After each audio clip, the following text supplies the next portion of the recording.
What is going on, y'all? We back again, another episode of the Grounded Show. This time we have a very special guest, actually one of the first guests that I thought about when I wanted to start getting guests for the show.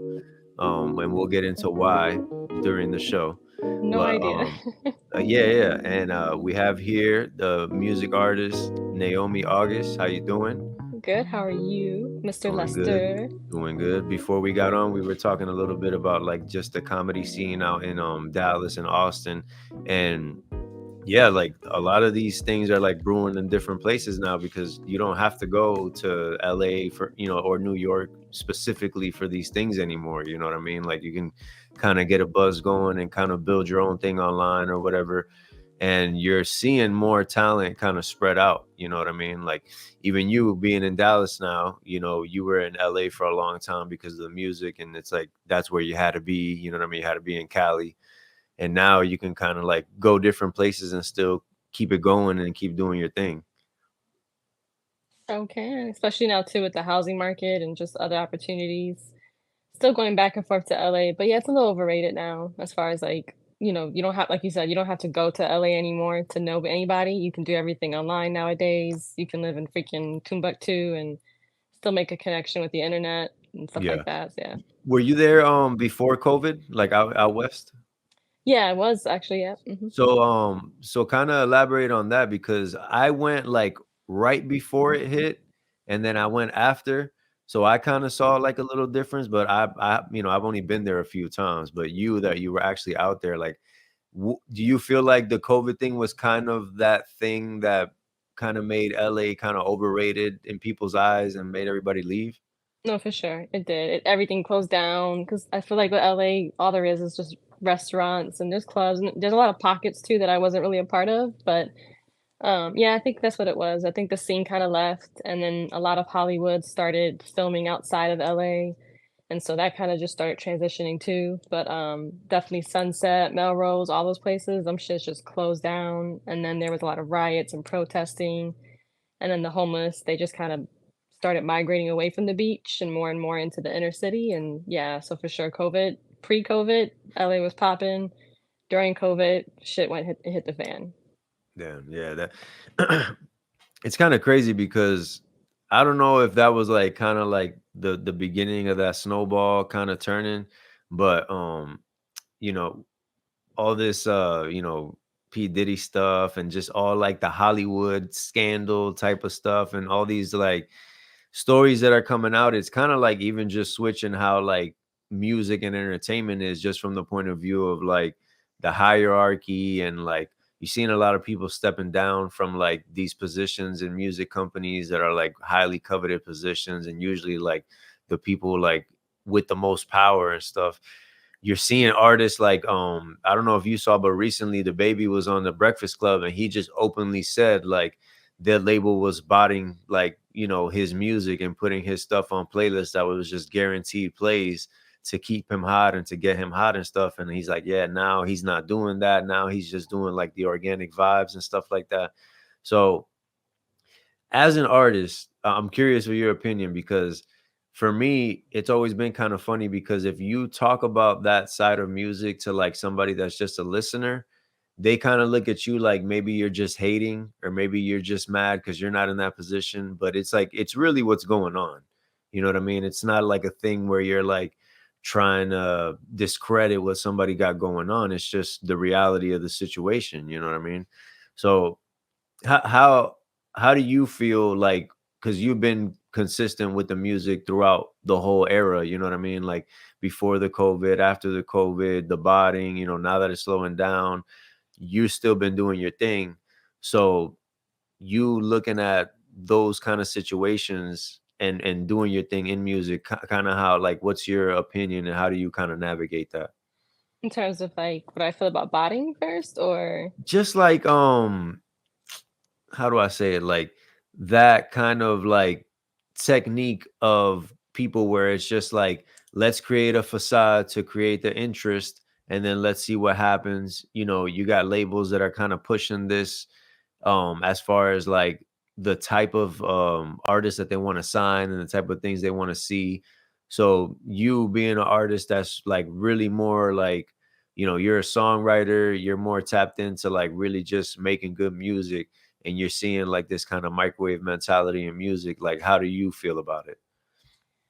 I mean, that's a pretty open question, but, Yeah, just it however you want to take it. yeah, You know yeah, what I yeah. mean? I mean, I know at the end of the day, I read this book by Billboard, and, it kinda just broke it down to, like, understanding that there's passion music and then there's commercial music. And as with anything commercial, it's an industry, right? It's a business, and it's marketing. At the end of the day, if you think about the radio industry back in the days, the whole radio industry was created first, not because of music, but it was created to sell commercials, right? It was at one that's why it was called soap operas because it was in a or soapbox. It was inside your radio. You heard TV shows that way, and then boom, commercials. And then so came music, right? But as far as like how it works now with the botting and things like that, I would say it's almost a necessary evil, so to speak, because you gotta realize too, you're competing in such a big field, of people. There's what, 8 billion people in the world, you gotta make noise somehow, and as cliche as it sounds, the whole fake it to make it. I think now, though, what's changing is that everybody's kind of on the same playing field and has the same opportunities, whereas before we had gatekeepers and we didn't have outlets to get things out before, like something like this, for example. You wouldn't have been able to have done this 20 years ago because Hmm. A, you wouldn't have had the resources, the technology wouldn't be there. And if it was, it wouldn't be available on a consumer level. And I'm trying not to get sidetracked from the question, but as far as how I feel about it, I mean, I don't shade nobody for getting bots. I do shade if there's nothing behind it. And so, like, if you're gonna fake it to make it, at least have something to ride alongside of it that's organic. As far as marketing is concerned and what I've learned from marketing too overall, it's always gonna be 50-50 at least. You're always gonna have some type of automation going on, and then you're gonna have your organic. And then, so that's passive marketing, aggressive marketing, and things like that. But did I steer too far from your No, no, question no, or that's perfect. And it kind of made me think too, because like a lot of people like to take the approach of like, oh, anybody could do it when you're doing the fake it till you make it thing. But it's like if anybody could do it, everybody would be doing it. There's yeah, obviously yeah. some skill to it. There's obviously some, you know what I mean? Like you said, you can't knock what somebody's doing because they're doing it and they're making it happen. And if they can turn something that was nothing into a $1 million business, a touring brand, whatever they can do with it, hats off to them, you know what I mean? But it's definitely something that you see shifting right now as far as like a lot of opening week numbers for a lot of artists lately. They've been like very low, and you can kind of see like that the labels aren't putting too much stock into, hey, let's make sure these opening week numbers are looking really good, you know what I mean? What do you think about that? You think that's kind of like something where they're kind of gonna give the music a little more time for people to digest it, or do you think they're kind of just taking a more like, let's see what it does, and if it doesn't do good, let's cut our losses type of thing with it? Personally, I think the market's changing in terms of like it's going back to touring, it's going back to the whole merchandising and owning your audience. There's just too many stages out there. There's too many versions of Instagram, there's too many versions of SoundClouds, there's just too many versions of everything.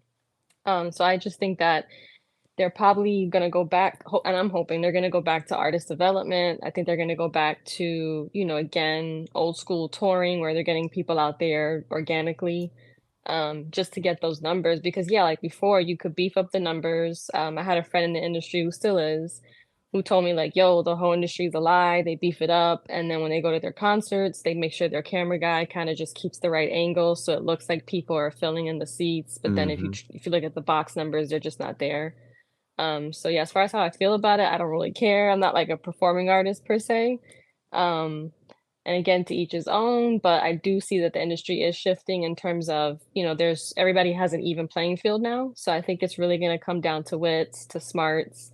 I think it's going to kind of come down to who's in your pocket.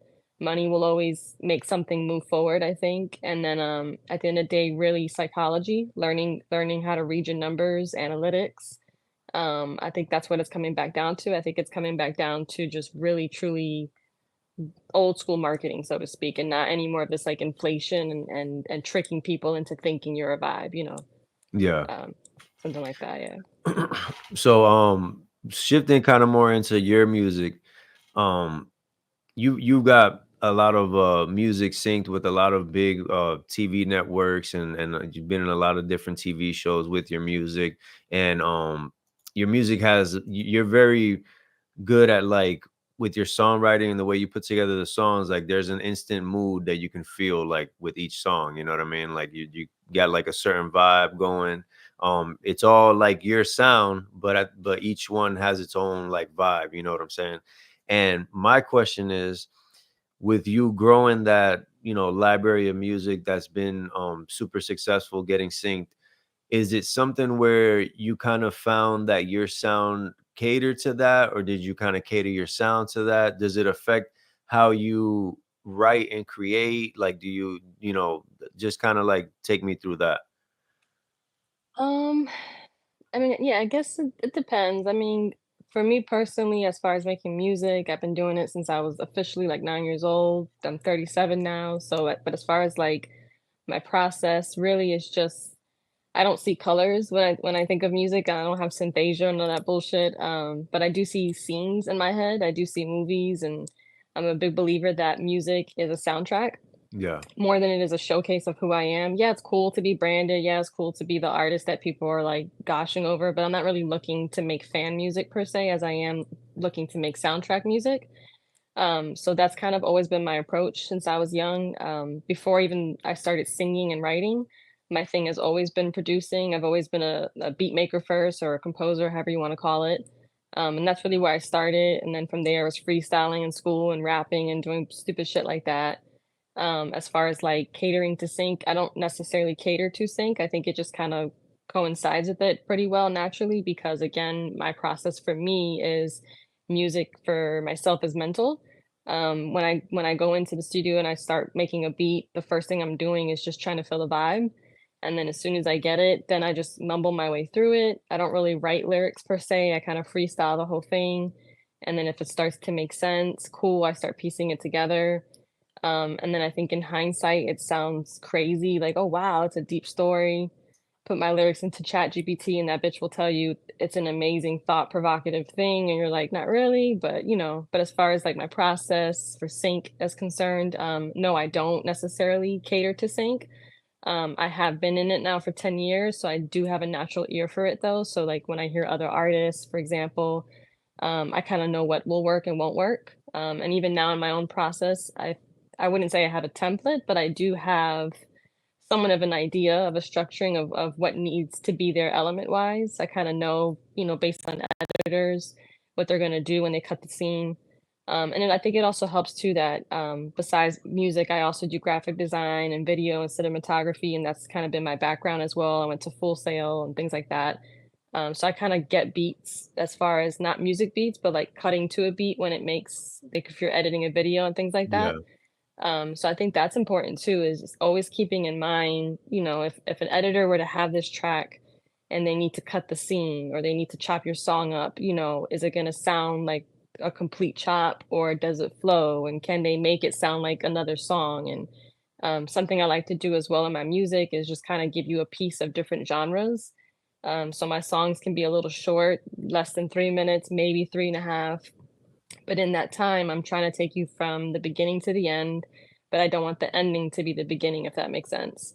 So, like, the process really is just kind of giving you a piece of each section. So, knowing that an editor might only use 30 seconds at most. And if he does use the 30 seconds, they tend to repeat those 30 seconds and they chop it up. So, yeah, it's just keep it simple, kind of keep in mind that editors are cutting to beats. So, think of snares, think of bass, think of swooshes in your songs, layering the rises, because that lends to dramatics and things like that. But as far as again, like having anything set in stone, no, I don't have anything set in stone when I'm working like that. That's dope. That's super interesting to hear because it is, like you said, it's like a different kind of something interesting you said there was, um, you don't necessarily make fan music, and when you said that, it's like I understood what you said, but it's like kind of like different at the same time because it's at first, as an artist, you're kind of like, wait, what do you mean you don't make fan music? But when you break it down, it makes a lot of sense, especially when, I mean, you think about it, like it's inciting that emotion in people. You Mhm. know what I mean? So it's pretty crazy. So just as far as like creatively with like whatever you got going on right now, I know you're working on a project. Like where are you at right now with that? So I'm working on 2 albums at once. One of them is pretty much done, called Daylight Moon. The next one I'm calling Finding Sun. And that one's kind of still in the process. But as far as Daylight Moon, that's already been turned into my publisher. So it's just a matter of time before that's available for supervisors and editors to use. Um, but we're in the process now of just really trying to truly create like a whole visual presence. I think it's really big as far as any type of music project you have to, implement some type of subliminal narrative.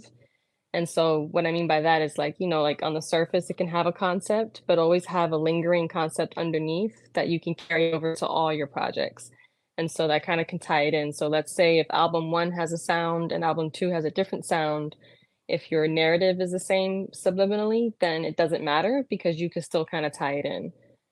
So as far as where I'm at with it, yeah, right now we're just trying to get everything super visual. We're trying to use the whole waterfall marketing effect, which is just like really single by single, let it build. I think I'm in a place right now where I've gained enough placements and there's enough Shazams, but I didn't have anything else. Like if you search my name, there was cool. You found a song you liked that you saw on TV, but there wasn't any other presence available online. So that's kind of what we're working on now. It's just like now we're steering towards fan music, so to speak. But yeah, that's where I'm at right now with Daylight Moon, which is about 12 tracks. I don't know if that's an EP or an LP. I don't know what's considered those things. Um, but yeah.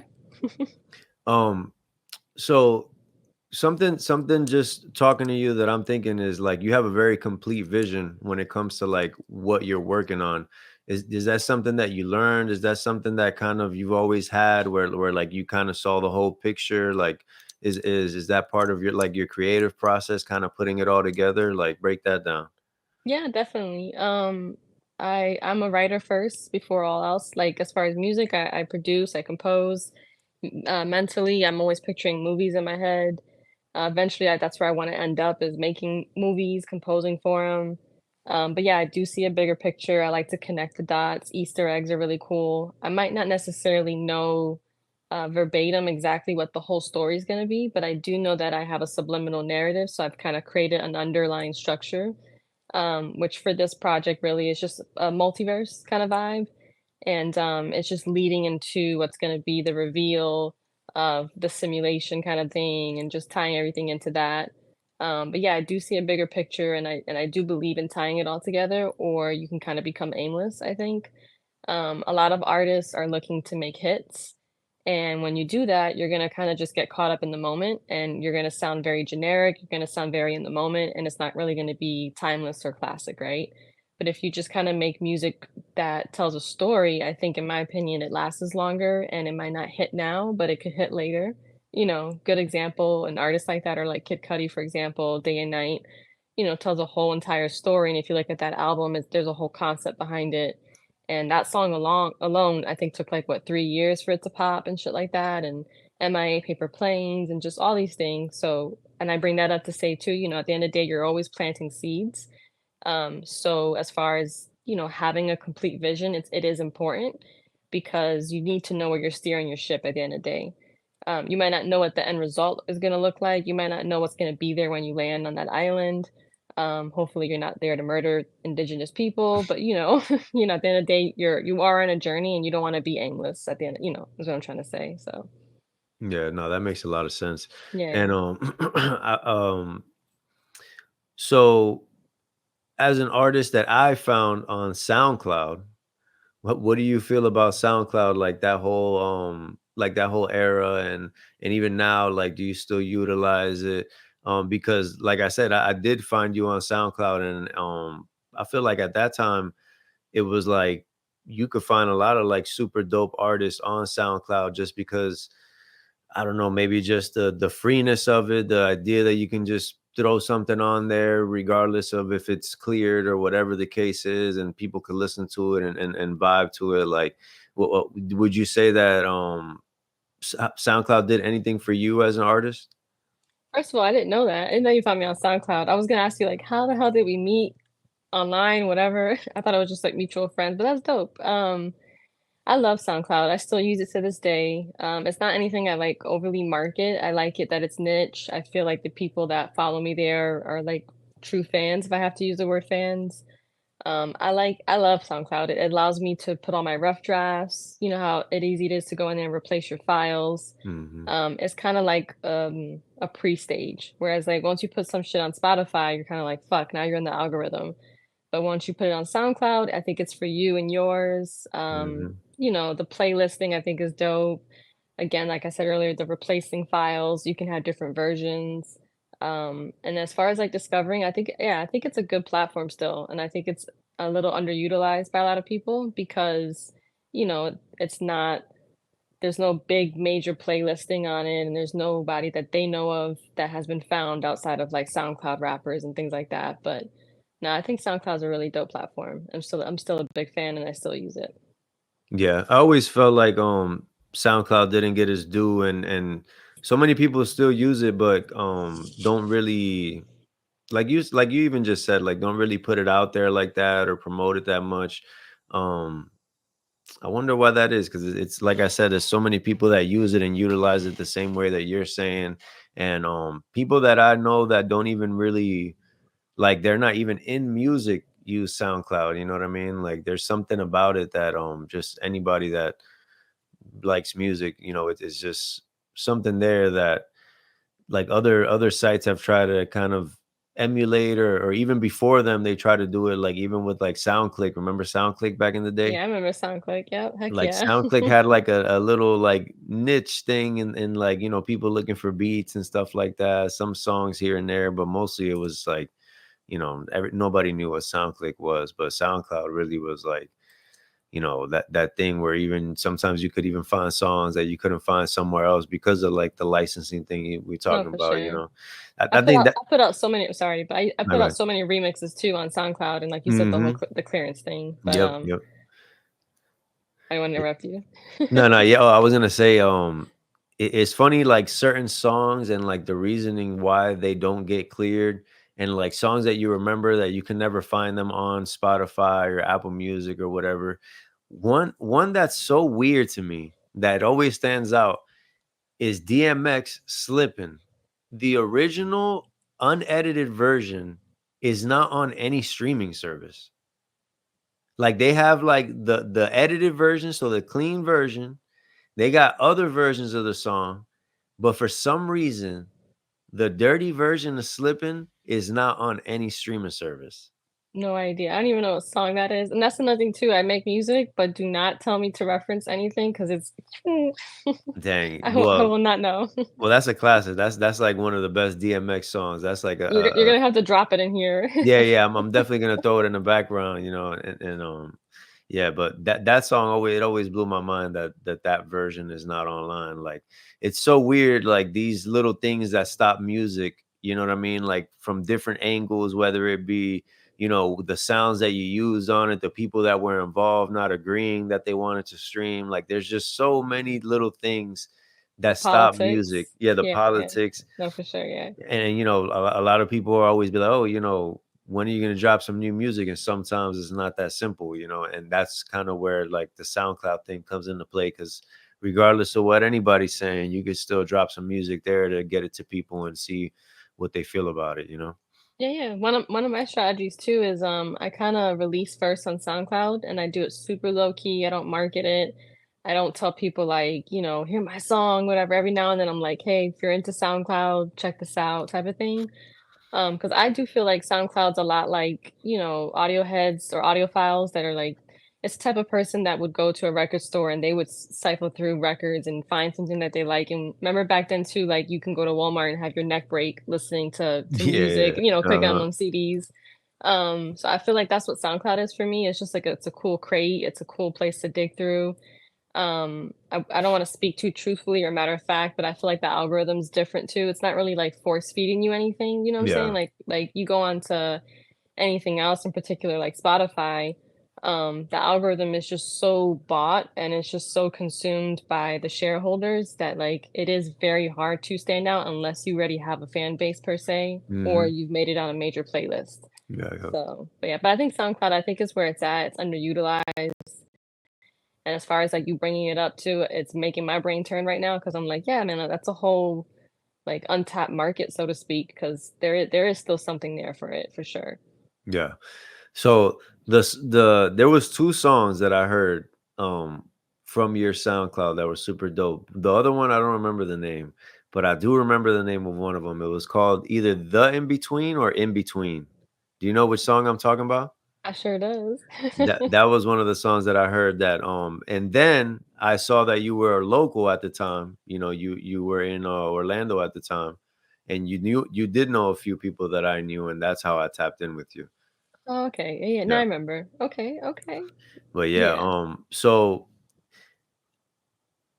for the people that haven't like left Orlando, just this is a very specific group of people, but that feeling of coming back from California and feeling the humidity in Florida, how terrible is that? Last time I went to Florida was last year. And all I did was visit the airport, the new one that's like Yeah, 10 miles from the other one to drop off yeah, my daughter because her dad still lives out there and stuff. So, yeah, and then you freaking get off. I think it's the C terminal or some bullshit. Got off that terminal, then I had to connect, freaking Spirit, which I'll never do again, or Southwest, I don't remember, but I had to go to the old terminal. And you would have thought they would have made it simple. No, they said, "We want you to sweat this whole entire time, and we want you to walk with your luggage, and we want you to hurt." And that's what happened, so I don't miss it, if that was your question, like and the way it makes you feel is just it's just yucky. And no shame to Florida, because I know plenty of people that love it. I got my immediate family still out there, so and they don't complain about Florida, and I do miss the beaches and fishing and things like that. Do yeah, I see myself back there? Maybe in the future, I don't know, but, it's just yeah. Florida. It's just Florida. I think you've been one place, you've been everywhere. Do you remember the first song that you got placed, that you like actually saw it, like I mean heard it in the placement? Um, no, but I do remember Or my one that first stands out check. maybe? Yeah, I remember my first check.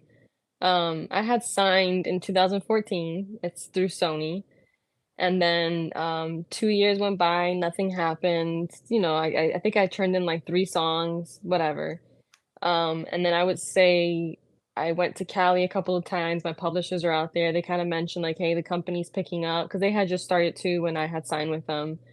And then not Sony, but the branching of Yeah, the yeah. the label and stuff. And so I was like, yeah, I think I could see myself out there whenever. So I moved to Cali, and then I would say I moved to Cali August 2016, and within February 2014, or I'm sorry, 2017, I received a check from BMI. It was like $468, and it was for some random placement for an Aaliyah placement. It was like a documentary on VH1. Oh, So for wow. me, yeah, for me that was a big deal because that's an artist that I grew up. That was one of my favorite artists, still is. If you hear my vocals, I kind of emulate a lot of her airiness and things like that. And Timberland's been one of my favorite producers ever, and Missy Elliott. So for me, that was like that. Oh shit, I did it moment kind of thing. Especially for being a person that doesn't want to perform, for doesn't want to go on stage. Um, yeah, that was my first placement. Wow, I and would then that was say, the first yeah. one? Yeah, yeah. That That's was that was the first crazy. one I got paid for. That must And have that's felt super rewarding. yeah, to get paid because like, every now when you pushed it out on TuneCore or whatever, you didn't get anything because that was, like, the only way before. Yeah, So yeah, and then after that, it was just SoundCloud, and that was pretty much it. But yeah, to get that first check was pretty dope. yeah, And that's then it kinda dope. makes you mad too because 'cause you're like, "Fuck, I wasted 2, 3 years, and I could have been feeding the machine, and I didn't." But, it worked out, and it just made me more hungry, and then I just continued to just start recording more music after that. So Yeah.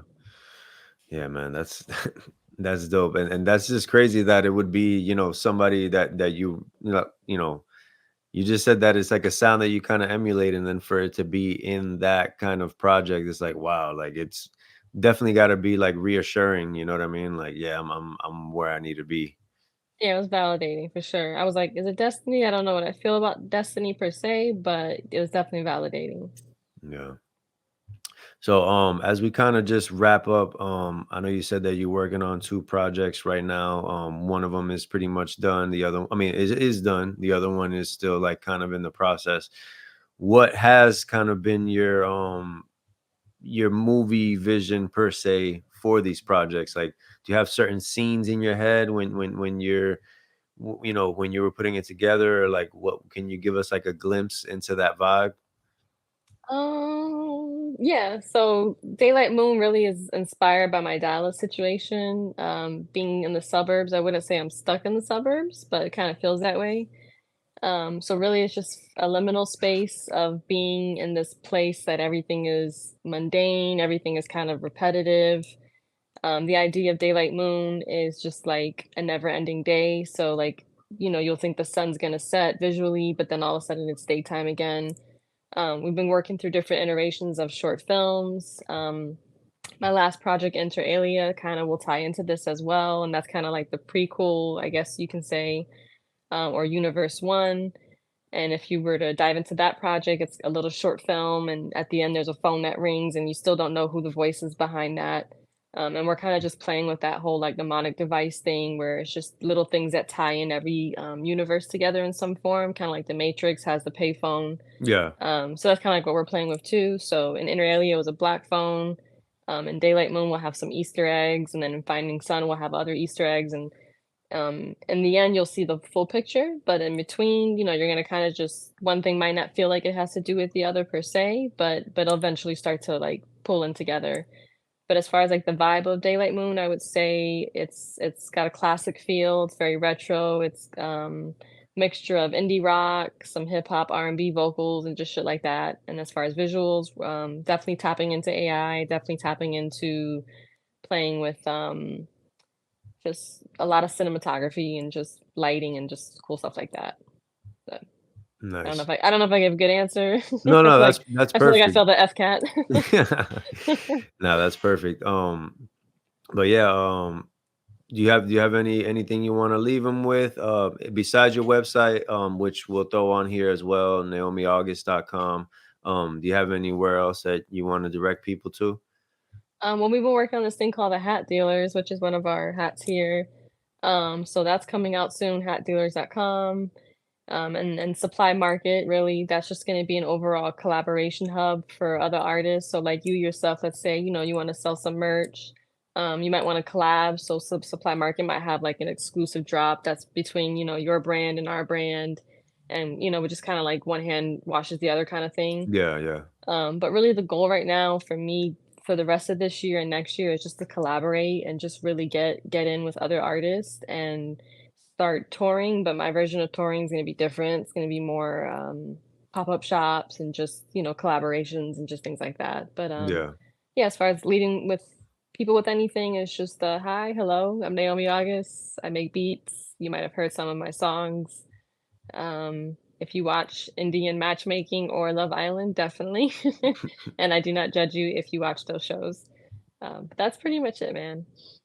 Yeah, one of my guys, Joe, that I do the show with, he watches a lot. I'm pretty sure he's heard your music plenty of times. You know what I mean, and just doesn't even know it yet. I know you have a little piece of that on your website, which I thought was pretty cool. It's like you're like an artist that a lot of people know about, but they don't really know about. You know what I mean? Like they don't put the face to the music because of the way that you get your music in front of people, but they've definitely heard it. Yeah, if you put your subtitles, sometimes you'll see Naomi August playing in the background. And you'll be like, I don't give a shit, and keep it moving. I had this one girl make fun of me. It was hilarious. She like roasted a song of mine, but I feel like you've made it when you get Yeah, yeah. roasted. So For real, so for real. yeah, yeah. Yeah, but that's dope. Yeah, for sure. We're gonna definitely tap in whenever you drop your next couple projects, and we'll check it out and mention it on the show. Whenever you want to come back, if you got anything else to promote or you want to chop it up, definitely the door is always open. It was dope to finally get you on. Same, Um, yeah. yep, And and you have a song too I want to collab with you on. I'll hit you up after this. It was like your second or third on the new link that you sent me. oh, okay, bet, yeah. Let me I'll know for hit you up sure. though, for sure. But yeah. But Definitely thank you, man. sounds I good. appreciate it. This was Yeah. fun. Appreciate you. Thank you for pulling up to the Grounded Show. And I'm gonna leave them with what we always leave them with, and that's stay Butter. Stay butter.